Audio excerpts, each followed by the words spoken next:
Hey guys, welcome back to my weekly videos. If you've never been here before, my name is Sarah and I make videos on self-development and faith-based topics, and a lot of the times just like candidly share my thoughts and feelings with you guys on certain topics. So for this video for today, I wanted to share with you guys the importance of growth, how when we face things head on, how we're able to grow, how that changes our lives, and the consequences of not stepping up to these opportunities. Okay, so I could honestly name so many scenarios in my own life or just made up examples for growth, because there are so many different areas of our lives that requires growth essentially. But for the sake of this video, I'm just going to share one example with you guys. So I'm going to quickly get into it. Something that I noticed when I was younger, I started working when I was 14, so this went on from when I was 14 until I was about 19 or 20. And what I noticed, something that was reoccurring, was that in a lot of the jobs that I would have like a manager or someone of authority in some place who would, I guess you could just say, borderline bully me. They would just speak to me in a very condescending way, kind of like pick me out of the crowd, and just, I guess, borderline bully me. So this was a scenario that I would notice happening over and over again, but I didn't think it was a pattern. I just figured like this is just a coincidence that this is happening to me, until the point that I was 19 and I had this one, and again, this was both male and female. So I was about 19 and I had this one manager that was doing this to me, and the more that I would ignore it, the worse and worse that it would get.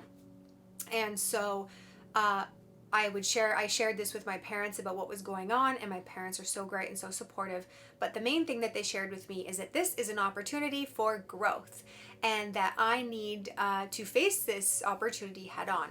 And obviously, what I wanted to do in that situation, the easy way out was that I wanted to quit my job and find a new job because I don't want to have to deal with this. It was bringing up a lot of feelings of feeling uncomfortable. And that's a normal feeling. So that's not something to feel bad about, because it's in our nature to not want to feel feelings that are uncomfortable and not face things. That's just normal. And so anyways, it's gonna look different in different scenarios of how to face something head on. But in this situation, I knew that I was gonna have to have a very, very uncomfortable conversation with this person that I did not want to have. And obviously I was like shaking, did not want to have this conversation, and I did it over the phone because I was so scared. And anyways, I ended up calling this manager, and it wasn't a confrontational thing. It was basically me just saying like, hey, I noticed there is like some comments that have been made and I feel like I'm kind of being like picked out, and I'm just wondering if there is an unresolved issue between us that needs to be resolved. So anyways, the response to this was totally irrelevant. It basically was complete denial that there was anything happening, and just like, oh no, sorry, I didn't notice anything, whatever. But the good thing is it stopped happening after that. So what I came to realize through these experiences is that there were two different areas that I needed to face. The first one was to face what was actually happening in the natural. So in the situation, there was a disagreement or a conflict with this manager, and it's something that I needed to address by having an uncomfortable conversation, not confrontational. That was the first thing that I had to face. But the second thing is to then look inward. So first I'm looking outwards at the situation and what can I do in this situation? The second part is looking inwards and saying, what part did I have to play in this? Because the fact that this was a reoccurring theme in my life where I would have managers speak to me in this way went to show me that I was the common denominator, and that there was something within me that was still attracting someone speaking to me in this way and treating me this way. And so this would lead me to ask some important questions. And back when I was solely focused on self-development and I didn't have anything really to do with my faith walk, these would be questions that I would ask myself, which I'm about to explain what these questions are. These would be exercises and practices that I would do by myself. I would rely on my own mind, my own subconscious, trying to dig things up and work through things by myself. Which, to be completely honest, there were a lot of things that I was able to work through and dig up myself. I do believe that self-development really can take us very far. But what I've come to realize through walking with God and having my faith walk is that I no longer need to strive or dig or work hard at uncovering these answers, because I can just hand it over to Him and I can just ask Him the questions and to reveal it in His timing. So again, back to the question. So when this type of scenario would come up when I'm looking inwards, I'm asking God and saying, What part did I have to play here? The next question I'm asking, and it doesn't have to be specifically worded in any way, is what woundings do I have? What area in my heart is bitter, or what pain do I have from earlier on in my life, whether it was my childhood or some scenario that is causing me to attract these situations? What is undealt with here, so that I can give that to you and you can come in and heal my heart and reveal these things to me. Another question that goes hand in hand with this is, what unforgiveness do I have in my life towards people who may have hurt me knowingly or unknowingly in my past that I'm still hanging on to, and therefore I'm still attracting the same scenarios? Or again, this is all hand in hand.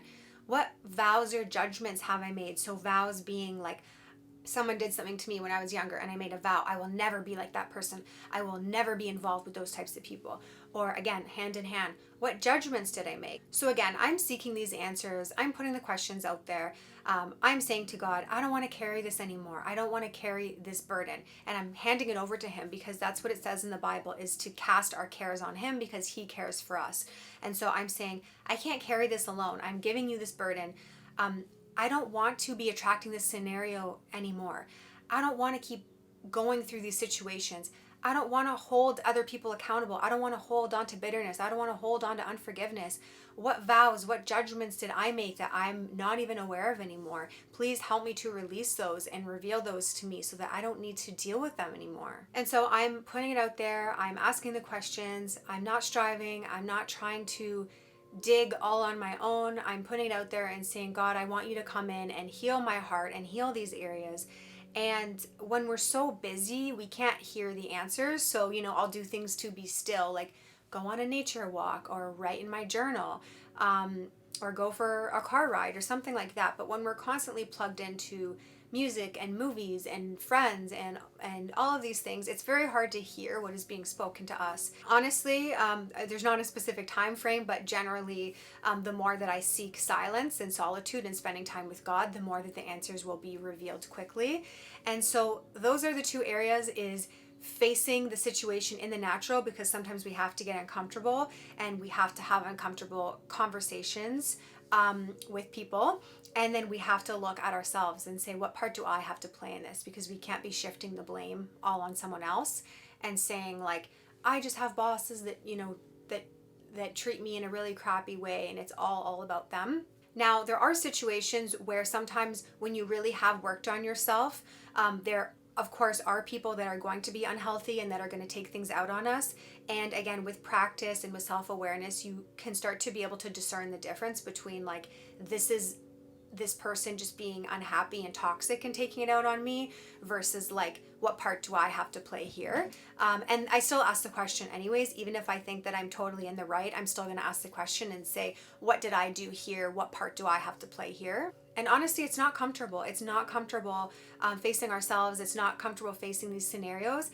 But the thing is it says in the Bible that God will not give us more than we can bear. And so that's when I'm looking to him and saying, can you show me what's going on here? I know that he's not going to give me like this emotional baggage that I'm not going to be able to bear. He's just going to give me a revelation and reveal things slowly to me. And there's a process of healing that comes along with that. And I can honestly say that the people that allow themselves to be uncomfortable and to face these circumstances really are the ones that experience healing, and they experience growth, and they experience true peace and true happiness and true confidence and true success, whatever that looks like. The thing is that we have free will, we have a choice, so we actually don't have to face any of these things. We can continue to kind of like take the easy way out, like me quitting my job, or just, ending that relationship because that person said something that we didn't like, or whatever it is. We don't have to face those things, but the problem is that we will then have another opportunity to face it in the future. So we can go around and around and around, where we're going to keep experiencing the same opportunities until we deal with it. And that's something that my dad would always say to me that would be like, oh my gosh, because I'm like, no, I don't want to deal with it. Like, if I'm taking the easy way out and I don't want to deal with it, it's like, okay, you'll have another opportunity. And I'm like, no, I don't want another opportunity, because we can go around and around and around in the wilderness for 40 years, which I wanted to reference to a story in the Bible where God rescues the Israelites from Egypt, where they were in slavery for 400 years. He rescues them out of slavery, and then they're in the wilderness on a journey, traveling to their promised land, the promises of good things that God has for them. And unfortunately, so many of them do not ever make it to the promised land because they're busy going around and around and around and around. That's why they stayed in the wilderness for 40 years. And so many of them ended up dying in the wilderness. And some of the reasons why is because they were being stubborn, they were being prideful, they were complaining. And so they just kept going around and around and around. And so that's something that my dad would always reference to me, is like, you can keep going around and around and around in the wilderness for 40 years or even end up dying in the wilderness, unfortunately. So this message is not to instill fear in anyone. It's not to make anyone feel overwhelmed. I know it can sound very overwhelming, but it's actually a lot more simple than we think. When an opportunity comes up that makes us uncomfortable, we can take a step back and we can say, what opportunity do I have here to grow? What am I avoiding here?